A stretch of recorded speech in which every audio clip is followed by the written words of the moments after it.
સુરતમાં ઠેર ઠેર મેટ્રોના કામથી લોકો ત્રાહિમામ પોકારી ઉઠ્યા છે। એક બાજુ ટ્રાફિક તો બીજી બાજુ ગંદકીથી હવે લોકો કંટાળી ગયા છે। ત્યારે સુરતના લંબે હનુમાન મંદિરની બાજુમાં મેટ્રોની મોકાણથી ગંદકીનું સામ્રાજ્ય છવાયું છે।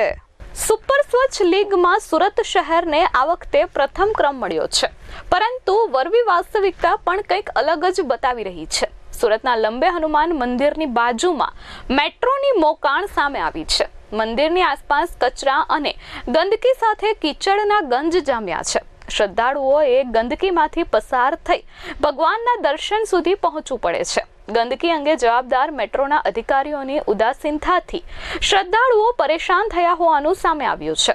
લંબે હનુમાન મંદિરની બાજુમાં મેટ્રોનું કામ છેલ્લા ઘણા સમયથી ચાલી રહ્યું છે, ત્યારે હાલ ચોમાસુ ઋતુને લઈ ગંદકીનું સામ્રાજ્ય જોવા મળ્યું છે। ઠેર ઠેર ખાડાઓના કારણે પાણી ભરાઈ જાય છે અને આ પાણીના કારણે કીચડ સહિતનું સામ્રાજ્ય થાય છે, તો સામે મચ્છરોનો ઉપદ્રવ પણ વધ્યો છે।